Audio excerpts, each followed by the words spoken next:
What a head, son! What a head! How's it, guys? This is Dayvy, FPL, and welcome back to the Fantasy Premier League video here on my channel. Now in this video, I've actually a little bit of a weird thing. I've combined the ultimate guide and my latest free draft into the exact same video, just that I've made it relevant for those of you who are free hitting, but also for those of you who aren't. By saying this, what I've basically done is at the start of this video, I'm going to be going through some talking points relating to the ultimate guide, such as which Burnley assets to bring in, as well as captaincy. These talking points relate to those of you who are free hitting and aren't, and then right at the end of the video, we're going over my latest draft, which is also a little bit relevant to non-chip and chip users, just to kind of see what the best team for double game week 27 and blank game week 27 is going to be.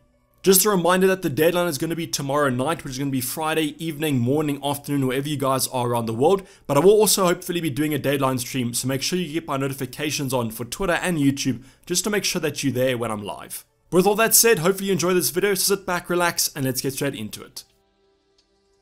So the first talking point we're going to be going over, I'm just going to revisit the chip strategy video that I created, or the ultimate guide I created a couple of days ago. We're going to be looking at Mikhail Tokvam's spreadsheet again, or kind of graphic illustrating the blanks and doubles coming up, because I actually forgot to mention a really important free hitter topic in terms of blank game week 30. So the reason why I didn't actually highlight a blank game week 30 for those free hits was because I don't really favor using it in terms of that game week, because there's so few games there. As you guys can see, predicted 8.65 game, which is almost half of the usual games happening. And the reason I'm not really too fond of that is that I don't think the upside is that great for a free hit, and that's why I didn't really recommend it. The other factor, and probably the most important factor, is that the players that actually play in blank game week 30 have doubles in 28 or 29. So if you guys want to use your free transfers or those hits to bring those players in, your team should look relatively fine for blank game week 30. So hopefully you guys understand why I didn't really mention it, and I've updated you now, so let me know in the comments down below if you guys do disagree.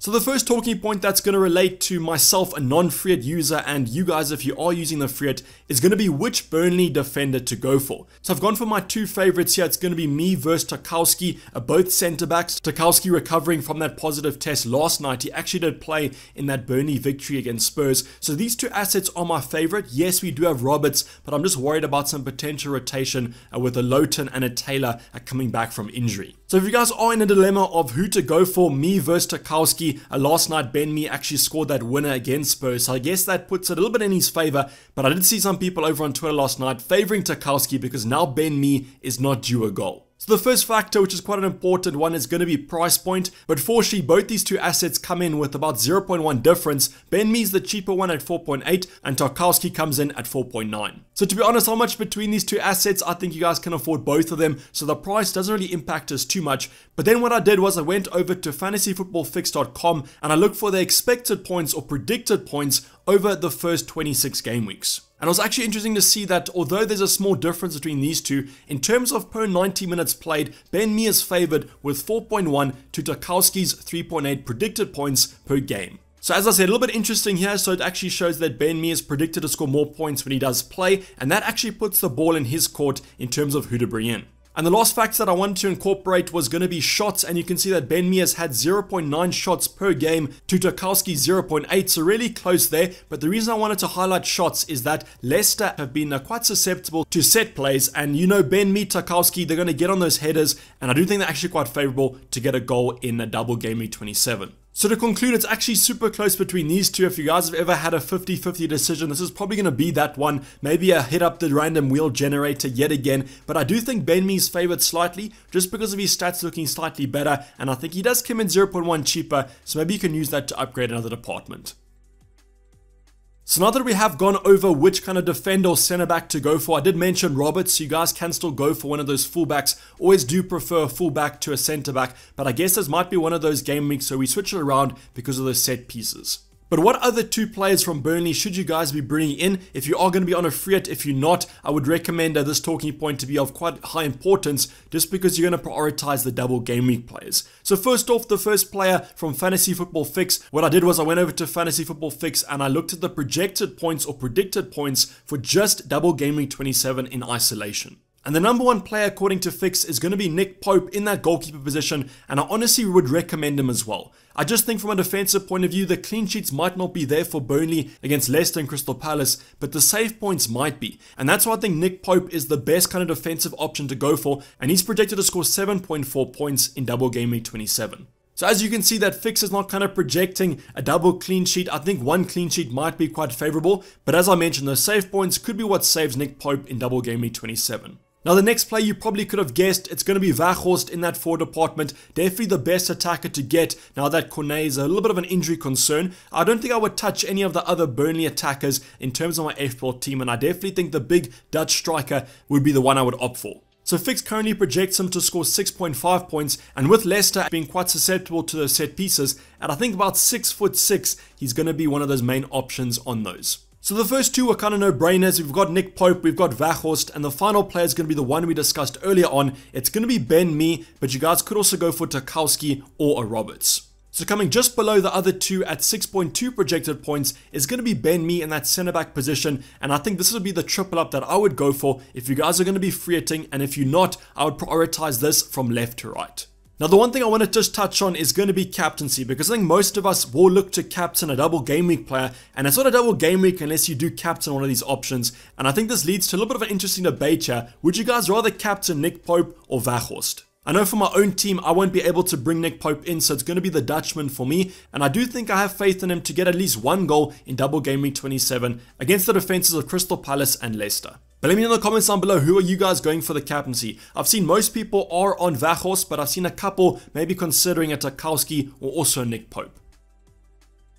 But now going on to the next talking point, which yet again I went over to Fantasy Football Fix and got the projected points, but here I've thrown a little bit of a spanner in the works. I've only selected single game week players. So earlier on I spoke about the Burnley options, and it's a little bit of a no-brainer there. You're probably going to captain a Burnley asset, so I guess you could have changed the prior talking point to captaincy, but what I wanted to show you guys is how the other players with a single game week kind of compared to them. And the first one might be a little surprise to you, but projected to score more than the Burnley assets is going to be CR7. So Cristiano Ronaldo is expected to score 7.8 points in their fixture against Watford at home, and this might not be too far from the truth. Watford coming off the back of just conceding 4 goals to Crystal Palace, I do think they might have been a little bit unlucky in that because the XG actually wasn't that high from a Palace point of view, but United with that draw against Atletico Madrid last night, I do think there's some confidence there, and this is a home fixture at Old Trafford, and Ronaldo always likes to impress. So do you guys agree or disagree that a single game week player can outperform a double game week player? I guess this might just be because it is Burnley, haven't really played that well this season, and United and CR7 might be a little bit more reliable.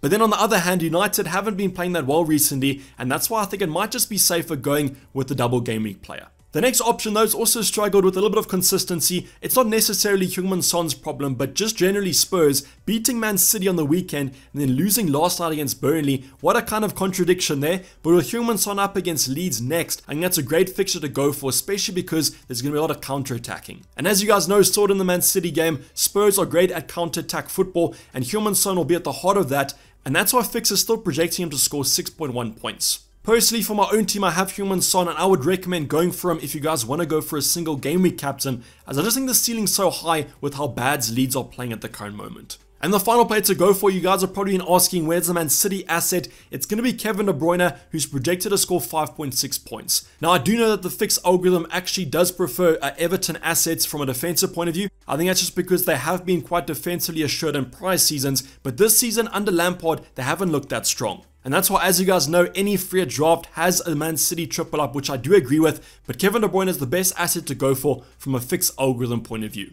I do think though that you can substitute any kind of Man City asset in here, a Foden, a Sterling, a Mahrez, even a Cancelo. All these players could haul in game week 27. So let me know in the comments down below, are you guys going for a double game week captain, or are you sticking with your guns and going with one of the 3 on screen?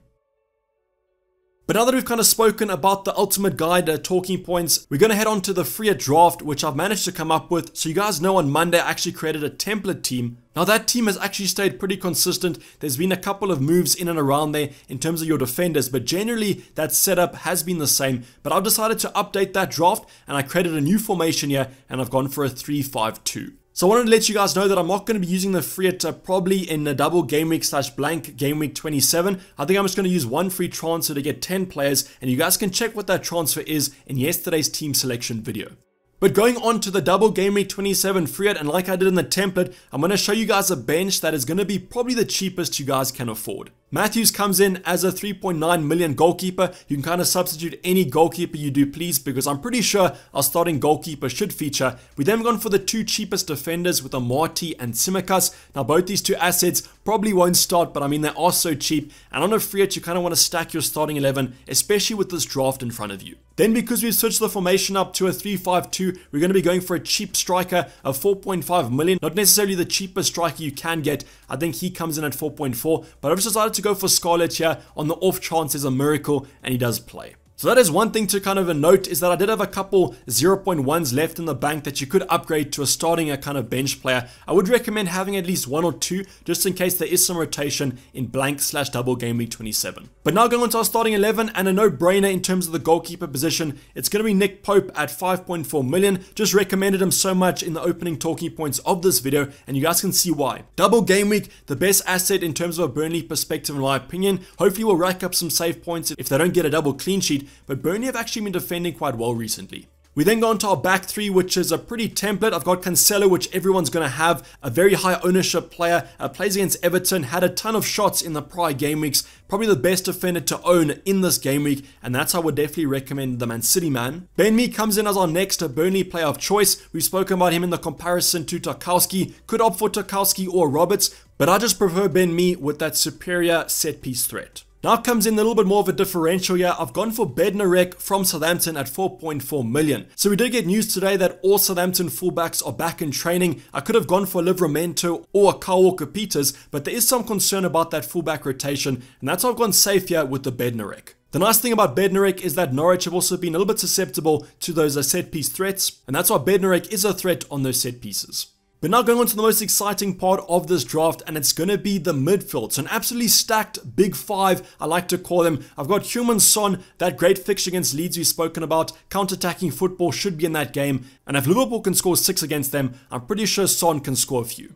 I'm then going to talk about my Man City midfielders in a connection. I've gone for Sterling and Mahrez. I predict that these two players have the most likely chance of starting in that starting 11 for Man City against Everton, and that's why I've gone for Sterling and Mahrez, and I've increased that price over someone like a Foden. Now there was a question in my comments yesterday about a KDB. If you guys can afford a KDB over a Sterling, I might recommend that move, but I do think Sterling has the slightly higher ceiling on his day. Mahrez though, an absolutely nailed player I feel for game week at 27 for Man City. Great form at the current moment. Whenever he starts, he gets you FPL points, and that's how I'd recommend going for the Algerian. But now there might be a little bit of a controversy here. I've gone for Jadon Sancho over Bruno Fernandes just because I needed an extra bit of cash to upgrade to Sterling, and also because I went for a Ward-Prowse, I needed to downgrade my forward department. So Sancho comes in here and he's actually had some similar stats to Bruno Fernandes over the prior game weeks. If you guys can afford Bruno, which I'm pretty sure you won't be because he is significantly more expensive, but I do think that Sancho is a perfectly fine option to go for with this current form that he's showing. I mentioned that Watford fixture where Ronaldo is expected to score the most points in a double game week and blank game week 27, so I think Sancho should be in and around there with that lovely fixture.